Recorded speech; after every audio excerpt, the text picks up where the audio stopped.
తాకట్లో ఉన్న మీ బంగారాన్ని విడిపించి ఆ రోజు ఆన్లైన్ రేటుకి కొంటాం. Sharma gold company. నమస్కారం, సుమన్ టీవీకి స్వాగతం. 2025 ఫిబ్రవరి మాసం ద్వాదశ రాశుల వారికి గ్రహ సంచారానుసారం ఏ రకంగా ఉండిపోతుంది, ఆయా రాశుల వారికి ఎటువంటి పరిహారాలను పాటించుకోవాలి, ఈ అంశాన్ని తెలియజేసేందుకు మనతో పాటు ఉన్నారు ప్రముఖ జ్యోతిష మరియు వాస్తువేదిక నిపుణురాలు, దేవి ఉపాసకురాలు శ్రీమతి జయప్రద గారు. అమ్మ నమస్కారం. నమస్తే అమ్మ, శ్రీమాత్రి నమః.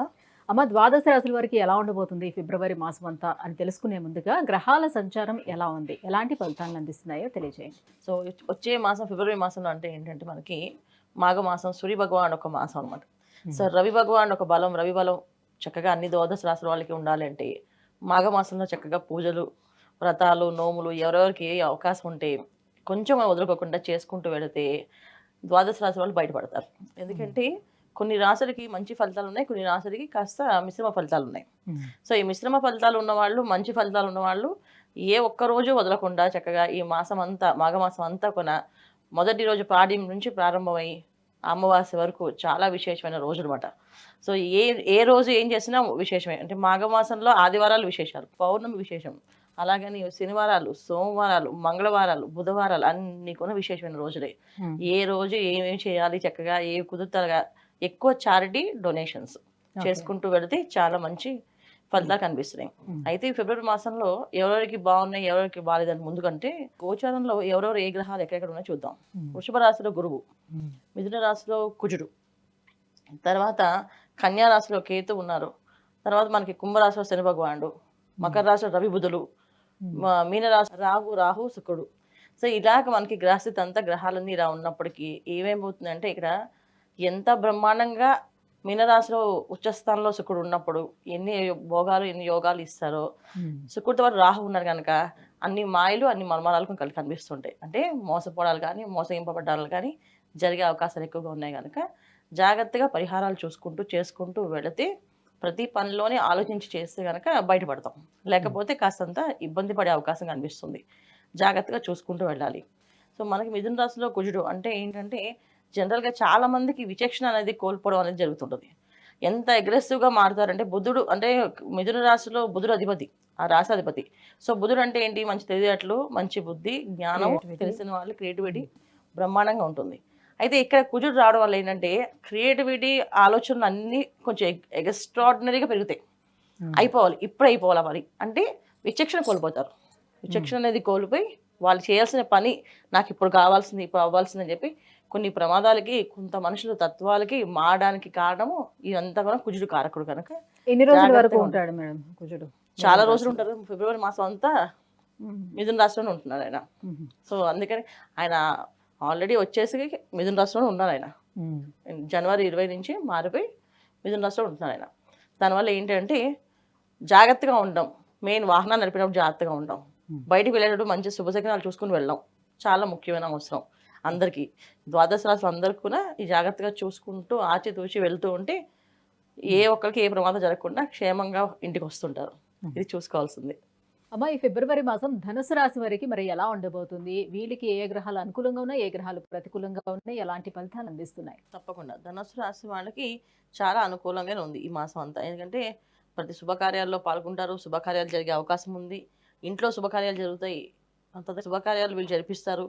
ధర్మకార్యాలు ఎక్కువ జరిగే అవకాశం ఎక్కువగా ఉంది. అంటే ధర్మకార్యాలు జరిగే అవకాశం అంటే ఒక ప్రతిష్టలు కానీ, గుళ్ళో గజస్తంభన ప్రతిష్టలు కానీ, లేదా విగ్రహాల ప్రతిష్టలు కానీ వీళ్ళ చేతిలో కావడం కానీ, ఆ గుళ్ళో ముఖ్యమైన కార్యక్రమాల్లో వీళ్ళు పాల్గొని ఆ కార్యక్రమాన్ని మొత్తం బాధ్యత వీళ్ళ మీద వేసుకొని వీళ్ళు చేసేటట్టు కానీ, ఇలా మంచి మంచి అవకాశాలు వీళ్ళకి చాలా చక్కగా కనిపిస్తున్నాయి ధనుసు రాశి వాళ్ళకి.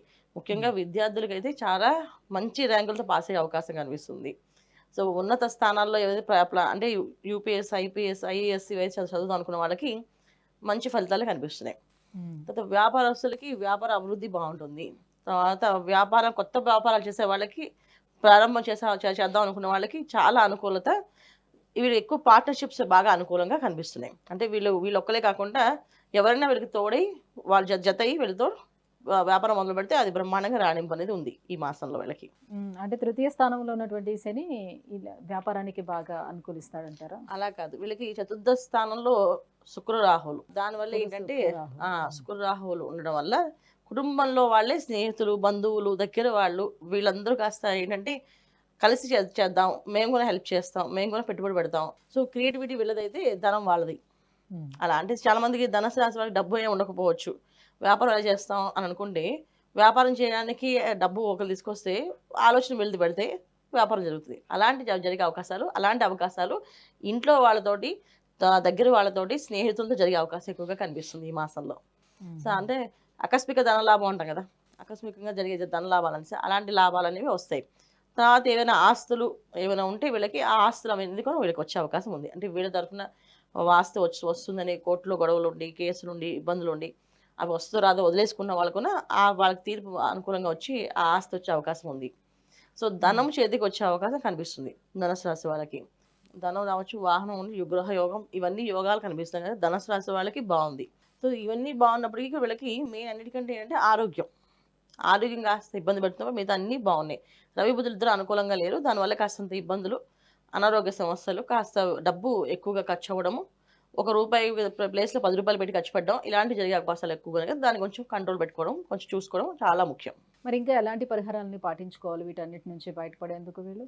తప్పకుండా ప్రతి సోమవారం శివాలయానికి వెళ్ళడము, శివాలయంలో అభిషేకం చేయించుకోవడము, రుద్రాభిషేకం చేయించుకోవడము, ఇంట్లో రుద్రాభిషేకం చేయించుకుంటూ వెళ్ళడము. తర్వాత ప్రతి సోమవారం శివాలయంలో వెళ్ళినప్పుడు ఓం నమ శివాయ అని చదువుకుంటూ ప్రదక్షిణాలు చేయడం, 11 నుంచి 108 ప్రదక్షిణాలు చేస్తూ ఉండాలి ఎప్పుడు కూడా. ఇలా చేసుకుంటూ వెళితే అనారోగ్య సమస్య నుంచి బయటపడతారు. ఎందుకంటే అనారోగ్య సమస్య అనేది కళ్ళకు సంబంధించింది కానీ, వెన్నుకు సంబంధించింది కానీ, కడుపులో సంబంధించిన కానీ ఇబ్బందులు ఉన్నాయి వీళ్ళకి.